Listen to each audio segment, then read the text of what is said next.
Welcome to Closer to Venus. I'm Johnny Burke, and today's guest is Wajid Hassan. He's an actor, healer, author of The Struggle for World Sanity, and a representative of the Aetherius Society. Today, we will be talking about extraterrestrial messages of hope for mankind. Wajid, welcome. Hey, Johnny. Good to see you again on your show. Glad to be back. Yes, it's good to have you back. You've been on here actually several times. For those listeners that do not know what the Aetherius Society is, can you give us a recap? Yeah, I recently was appointed as the local area representative of the Aetherius Society in North Carolina.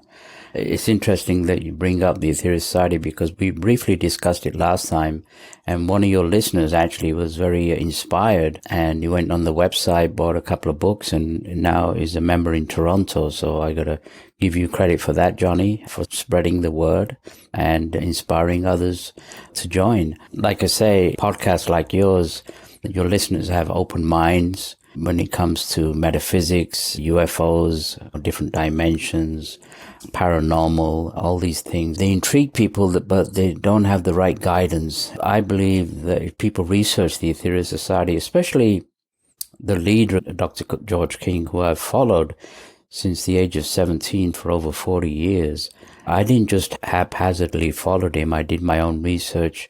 And to me, he proved that he was who he was. And some of the claims that he makes are so outlandish. They're so out of it in regards to like normal thinking that at the age of 16, I read one of his books called The 12 Blessings. And in there, he claimed to have channeled the Master Jesus through him as a trance medium under a trance yogic state and delivered these 12 transmissions or 12 blessings. So when I read the book, my first thought was, I didn't get overwhelmed or there wasn't this high inspiration, but two things came into my mind. I said, well, either this man is a genius or he's the biggest fake fraud that ever came, and I need to research. And then when I did meet him and listen to more of his teachings, we all have that intuition, the higher self that can discriminate between what's true and what's lies. I've never met an individual who accomplished what he did just to get in contact with these higher beings who exist on the higher dimensions of the planets in the solar system. We have high dimensions here on Earth that people are not aware of. And Dr. King said you could go to Mars tomorrow on the physical level and not even detect higher civilizations unless you tuned into them. And same here, unless you're psychic, you can't tune into the different dimensions that are around this planet. After the war, he disciplined himself with yoga practices up to 8 to 10 hours a day for 10 years. And I've never come across any individual that did that, not in modern times. He said he was in his apartment in London and this voice out from outside said to him, prepare yourself, you are to become the voice of interplanetary parliament, which totally shocked him because he didn't know what interplanetary parliament was, he didn't know what UFOs were. And then for a week he was in mental turmoil, and then he finally decided to go into meditation to find out where this voice came from. And he locked his door, and he was going into meditation, and this Indian Swami, a yogi master, physically walked through his door, physically materialized in front of him as he sat in the chair creaked. So to him, in all forms, he was physical. He gave him instructions that he would be getting a letter from a yoga school in London to enhance his development and then be attuned to these cosmic beings. Then the yogi master bowed and then left. And Dr. King didn't mention who this yogi master was, but later on it was found out that it was the Swami Sivananda, who was actually alive in India at that time. Things like that don't happen to everybody, so it's something that needs to be investigated. So this yoga school contacted him. He asked how they contacted. They said, oh, we just found your name and address on a piece of paper. And then he met another yogi by the name of Sri Nandi, who showed him these advanced exercises in order for him to have mental rapport with the higher beings. And so the 12 blessings, again, Dr. King has claimed that this is coming from the being by the name of Master Jesus, who was alive 2,000 years ago. It was an extension of the Sermon on the Mount. Now, here's something, again, food for thought for your listeners. His mother, Mary King, lived in Devon, England at the time, and she was contacted physically by a master who said that she would be taken physically on a spacecraft and was told to bring a copy of the 12 blessings with her. So she did. Dr. King, who was on the BBC, said that he would stake his life that she had this contact, and she was taken physically on a spacecraft and was taken up to space, and then it entered another craft, and she said that the Master Jesus appeared to her physically and took a copy of the 12 blessings on the spacecraft. Now, again, I'm from the technical field. I look at everything logically. This is something that has to be investigated. 90% of people would say, okay, that's a load of rubbish, that's lies. But what if it was real? Right. The majority will say, oh, that sounds like rubbish or BS. But there's also a segment of the population that will echo your thoughts. What if it is real? I've been hearing a lot about interplanetary events and people coming through from different star systems, star seeds, and things like that. What you're talking about with Dr. King, this happened in the 50s, didn't it? Yes, he related another experience where he was told to go to a mountain in Devon called Holston Down, and he said a spacecraft appeared, and then he said that the same Master Jesus materialized in front of him from the spacecraft and sent a stream of energy through him that helped stop a war in Lebanon at the time. He has an account of that experience. In the past, when people talked about experiences, they were laughed at or they were ignored, and then later they were looked upon as spiritual pioneers. And one thing that I liked about Dr. King was that he said that if you want to know the truth, you have to speak the truth.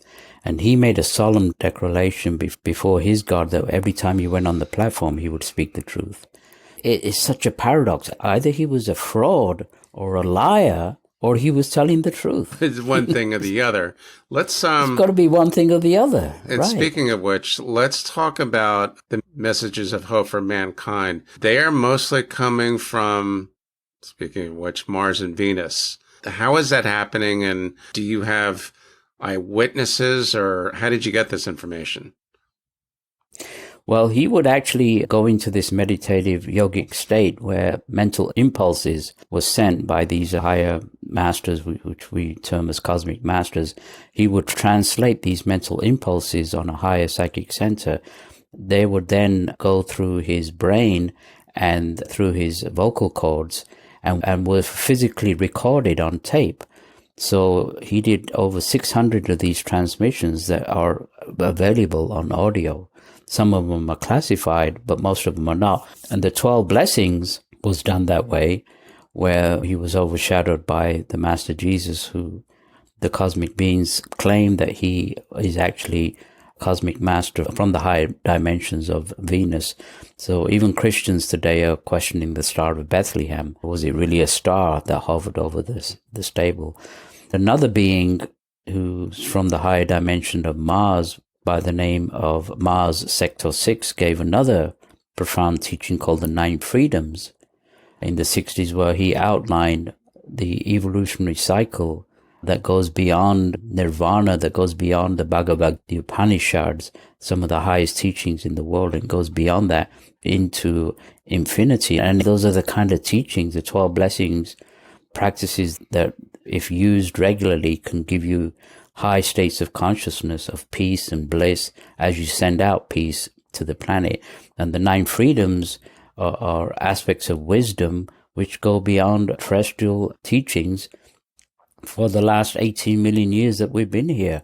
And again, these are just colossal claims. It would be overwhelming. But again, I ask your listeners to have an open mind and do their own investigation and make their own conclusion. Well, that's really all we can ask anyone to do. It's not up to me or you or anyone else to claim, yes, this is 100% truthful, or no, it's rubbish, or it's BS. It's like water and oil. Either it is or it isn't. The thing that was very intriguing was some of the earlier transmissions were talking about the danger of the atomic radiation. At that time, Russia and America were exploding hundreds of atomic and hydrogen bombs. And scientists even today, Johnny, have said that they can't understand why we're not all dead because of the fallout. I believe the intervention by these higher beings, who are scientifically millions of years advanced, helped absorb a lot of this fallout from ignorant scientists who didn't know what they were doing, and pretty much saved mankind. There were messages like 3 weeks before they would outline flying saucer sightings, say in Australia, New Zealand, America. 3 weeks before these sightings would occur, and sure enough, 3 weeks later, those exact sightings occurred. So to me, that's solid proof that he was in contact with these beings. They had to actually stop that because military craft were trying to intercept the UFOs, and they actually have to move out the way because they didn't want to damage, because of their magnetic radiation around the spacecraft, they didn't want to damage the electronics. To actually not harm the pilots, they actually moved out of the way, and then they stopped giving those predictions. To me, this is the greatest message of hope. We're talking about beings who regard our nuclear weapons as toothpicks, beings who are just so powerful, and yet at the same time very benign and compassionate. To me, that's a great message of hope. It is. You mentioned proof a few moments ago. So I understand this correctly. The transmissions, this info is being channeled or was channeled. And at the Aetherius Society, do they actually have recordings of the channelings? Yeah, they have recordings of the 9 freedoms. They have recordings of the 12 blessings and other transmissions that came through. People can actually listen to these transmissions. They have a certain vibration about them, a very spiritual, uplifting vibration about them. The people just have to judge for themselves whether they're real or not. Again, just open their minds to the information. What was interesting, Dr. King went on the BBC, which was watched by millions, and he channeled the cosmic being from Venus by the name of Master Aetherius, which is named after the Aetherius Society. And they asked him, they said, well, what's your message to Earth? He didn't say follow Dr. King or follow us. He said, if you're going to be a Hindu, be the best Hindu. If you're going to be a Christian, be the best Christian. If you're going to be a Buddhist, be the best Buddhist. So what they're saying is we don't bring anything new. We're just asking you to abide by the spiritual laws as laid down by these masters of old. And we're just bringing it in an updated fashion. So they're just saying, follow the spiritual laws of action, reaction, the law of karma, things like thou shalt not kill, love thy neighbor. Every time they address people, they always address the human race. They don't say you Russians or you Americans or you Chinese. They always address to mankind as a whole. So the main crux of their message is we're all one. We're going through reincarnation cycles as different cultures, different races, different sexes, in order to learn. Different planets, different planet systems. And in order to learn the experience called life. So we're all one. And so there is no such thing as division. That's just man-made. Good point about the division. Is saying that there is no such thing as division, is that related to separation is an illusion, or is that something different? Well, they talk about oneness, that we're all connected. They say we're just as connected to the terrorists as we are to our own children, which again is shocking. The fact that we're all one, even the ones that we don't like or our enemies, we're still all connected. And that we're also part of the system. They say you're part of us as well, even though they're highly evolved. They say there's no such as a disconnection between us and them and nature and the planets. We're all one.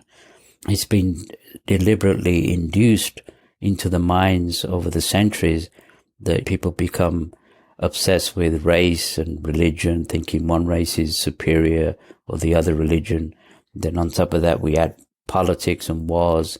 And you've got a terrible mess on this planet, which is happening right now. The moment? Mm-hmm. Absolutely. This is probably as volatile a time that I can remember, with all the different scenarios in Russia, the Ukraine, China, etc. It's pretty much all over the place. I'm going to go out on a limb here since you're talking about cosmic masters. I had a talk with a woman recently about the Dead Sea Scrolls and the Nag Hammadi Texts, which gave a different version of what you call Master Jesus, where in short, his message was, don't follow me, become me. Is that consistent with some of the channeled messages that either Dr. King or the Aetherius Society has received, and maybe even recently? Yeah, this concept of the Son of God that was invented by the elders of the Christian Church is not viable. In one particular transmission, the Master Jesus did say that I'm your friend, not your God. I'm your brother, not your father. So, yeah, they're saying that we're not to be looked upon and worshipped. We just want you to look within and worship the divinity within and rise like they have done.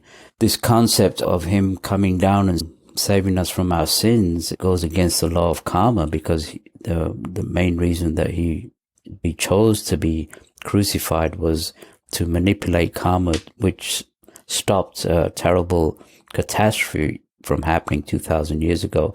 If he didn't take on that karma, there would have been, Dr. King said, tremendous hurricanes and earthquakes which would have devastated mankind.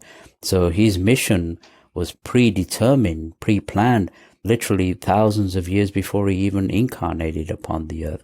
So there's different aspects of truth that have been hidden, especially when it comes to reincarnation, that was actually taken out of the Christian teachings 1400 years ago. And this one life to live, which is used by Islamic and Jewish religions as well, is the biggest lie that's ever been perpetrated deliberately. You said it, not me. Yeah, deliberately to keep the masses in fear. And the cosmic beings have said that the truth of reincarnation, either it will be taught by these elders of the religions or they will be replaced, because truth lives. Truth will always come to the surface despite all the lies. And so in these days, we have to be brave enough to speak the truth, whether people like it or not. And the truth sometimes people don't like. Yes, that's kind of hard to argue with. Regarding the beings that inhabit Mars and Venus, we would not even know they're there unless we are tuned in, as you say. Is this because they're closer to being light beings as opposed to dense beings? Well, Dr. King, he actually as a yogi master projected to these dimensions, and he said that these dimensions, even though they're a higher subtle frequency, he said they're just as physical as the physical dimension. He said if you go to level 5, you can sit on a chair on level 5 and it's solid. Or he said you could hit your head on a wall and you actually could hurt yourself. So these are actual physical realms, just on a more higher subtle frequency. Now, is that physical realms here on Earth, or is this a physical realm beyond the veil? Once we die, we cross over.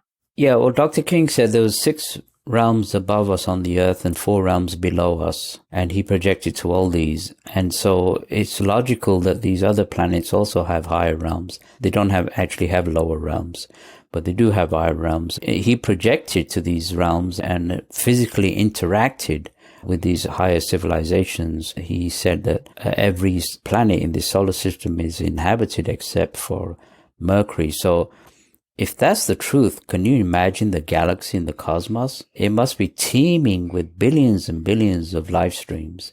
And for us to have the audacity to say that we're alone. We're the only form of life. Yeah, it's just a total ignorance. But with the increase of science and the Webb telescope and people peering into distant planets and galaxies, it's pretty obvious that we're not alone. But again, to me, Johnny, it gives me hope in these days, because you're right. If we're not careful, we could start another nuclear holocaust.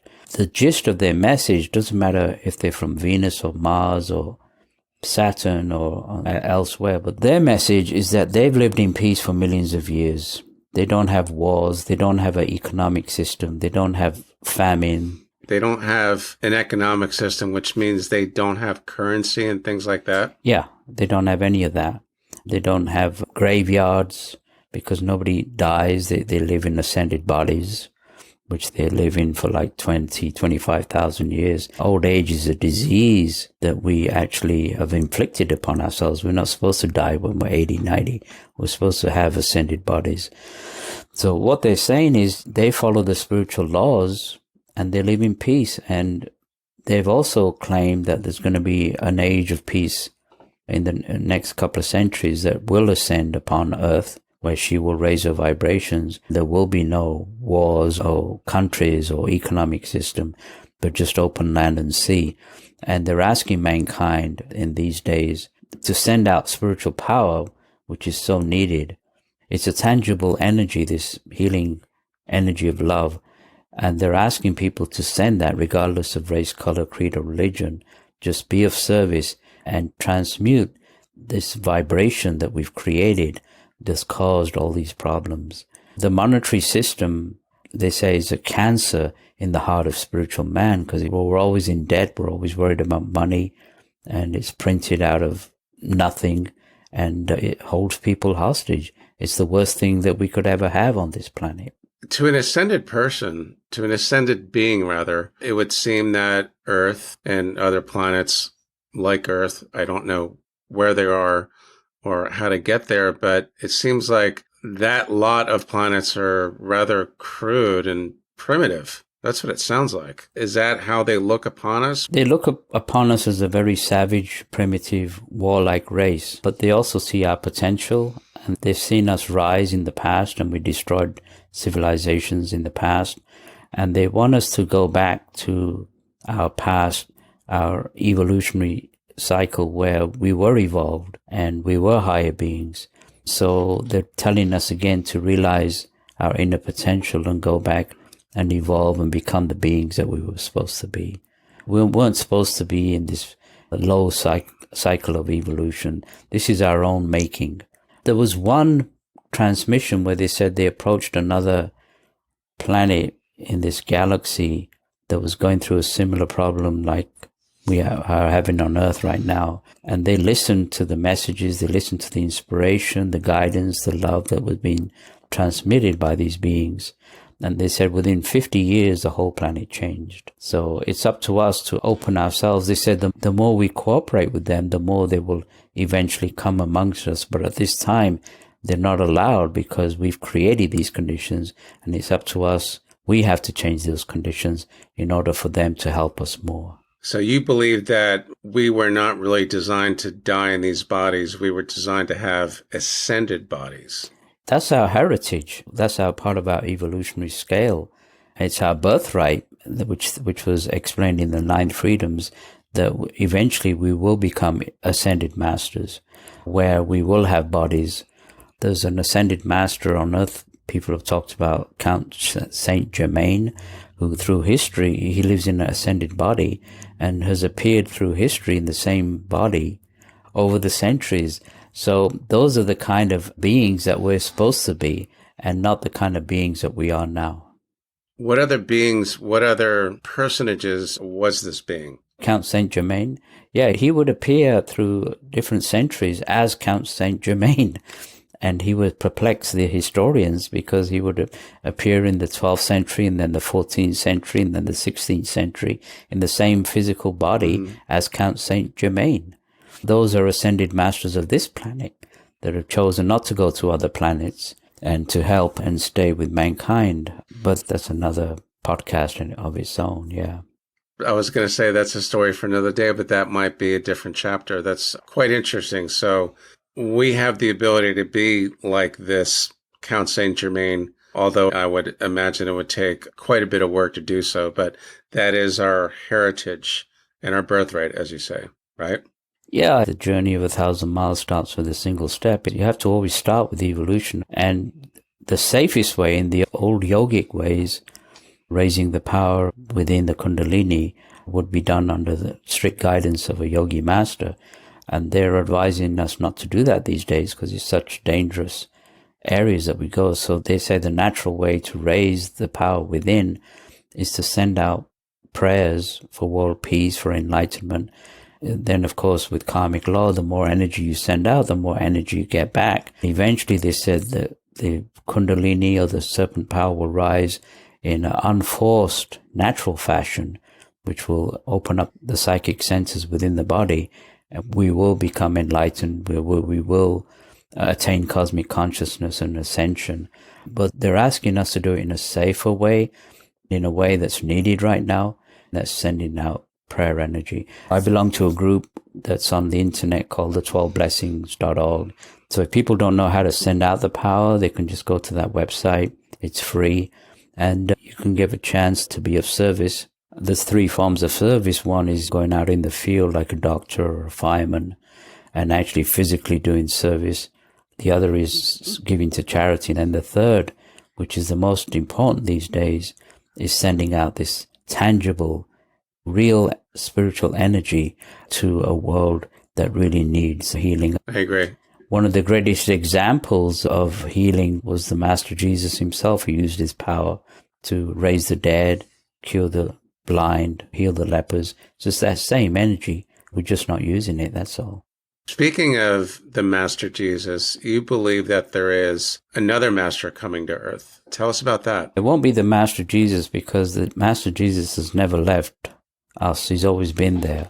This other Master will actually come openly in a spacecraft. They said he'll stand tall among men with a shining countenance in a one-piece suit, and he will approach the earth leaders and show them his credentials, and he will lead mankind back to the spiritual values, not the religious values, but the spiritual values that he's ignored. And those who won't listen to his message after death will be taken to another planet and start the reincarnation cycle there. This is something way above anything that I've ever come across. People need to research about the next Master is coming, which Dr. King talked about in different lectures. They said his power will be so powerful, it'll be greater than the combined military might of all the armies. We heard about Moses and what things that Moses did, and here's somebody that's going to be so colossal by demonstration. He's not going to kill anybody. He's not going to come as a dictator, but he will prove himself by a force of power, which unfortunately sometimes that's what we need in order to straighten ourselves out. With the current state of the world, I would think that needs to happen sooner than later. So, Wajid, thanks again for coming back onto the show. How can our listeners learn more about you online? Just go to aetherius.org/NC, aetherius.org/NC, and they can find out more about me and the Aetherius Society when it comes out. I will do that. Thanks again for coming on, and I have a feeling that there might be a part 3 or 4 sometime down the road. You've been listening to Closer to Venus. I'm Johnny Burke. If you enjoyed today's episode, please consider subscribing. For more info, go to closertovenus.com. Thanks again for tuning in, and we'll see you next time.